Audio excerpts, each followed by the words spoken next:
ذكره الذاكرون وكلما غفل عن ذكره الغافلون وعلى آله وأصحابه الذين هم نجوم الهداية وناشر الفرقان. قال الله سبحانه وتعالى: ومن أحسن قولا ممن دعا إلى الله وعمل صالحا وقال إنني من المسلمين.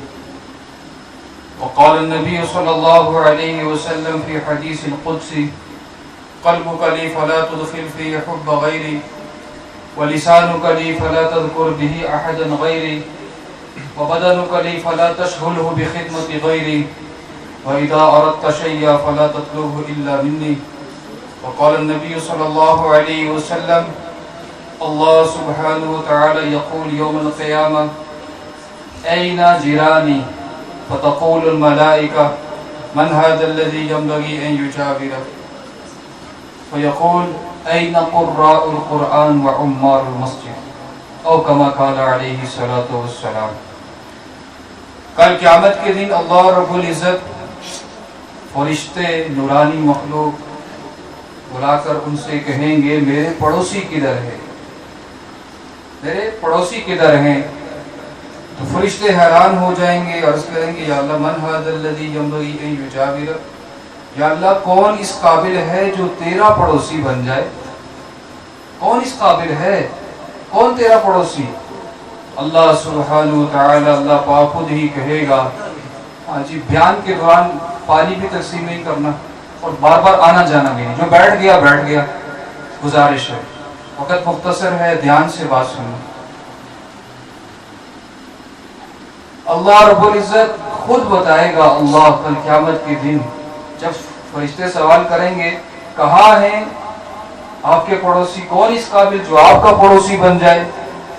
تو خود ہی اللہ رب العزت کہے گا، اللہ بتائے گا: این قراء القرآن وعمار المسجد؟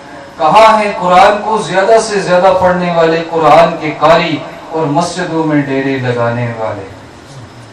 خوش قسمتی کی بات ہے، رمضان کا مہینہ برکت والا. ایک تو اس میں روزہ رکھنا، روزے رکھنے کا کیا ثواب ہے کہ جو ایمان کے ساتھ اس مہینے کے پورے فرض روزے رکھتا ہے اس کے پچھلے سارے گناہ معاف کر دیے جاتے ہیں. روزے دار سو رہا ہے، سونے پر اس کو عبادت کا ثواب مل رہا ہے، اور روزے دار خاموش ہے، اس کی خاموشی تسبیح ہے. فرض نماز اگر وقت پر نہیں پڑھی، رہ گئی، ساری زندگی نفل بندہ پڑھتا رہے، اس فرض پر نہیں پہنچ سکتا جو فرض ادا کرنے پر ثواب ملنا تھا. رمضان کا مہینہ کیسی برکت والا ہے کہ اس کے نفل فرضوں کے برابر ہو جاتے ہیں، اور اس رمضان کے مہینے میں جو فرض پڑے ہیں وہ 70 گنا بڑھ جاتے ہیں. ایک ایک نیکی 70 گنا. اور تراویح کے اندر جو نماز پڑھتے ہوئے ایک ایک سجدے پر 1500 نیکی ملتی ہے. ایک ایک سجدے پر جنت میں محل بن رہا، یاقوت مرجان کے موتی اس پہ جڑے ہوئے، اور مشک اور زعفران اور عنبر کے گارے سے اس کو لپائی کی ہوئی، وہ محل بن رہا ایک ایک سجدے پر. عام دنوں میں نماز پڑھ رہا ایک آدمی، مرد یا عورت، نماز میں کھڑا ہو کر ویسے قرآن پڑھے تو ایک حرف پر 10 نیکی، اور نماز میں کھڑا ہو کر پڑھے تو بعض حدیثوں میں آتا ہے 100 نیکیاں، بعض میں آتا ہے 700 نیکیاں. نفل نماز پڑھ رہا ہے، ایک ایک حرف پر اتنی نیکیاں بڑھ رہی. اس کو ضرب تقسیم کر لو اس کے ساتھ 70 کے ساتھ.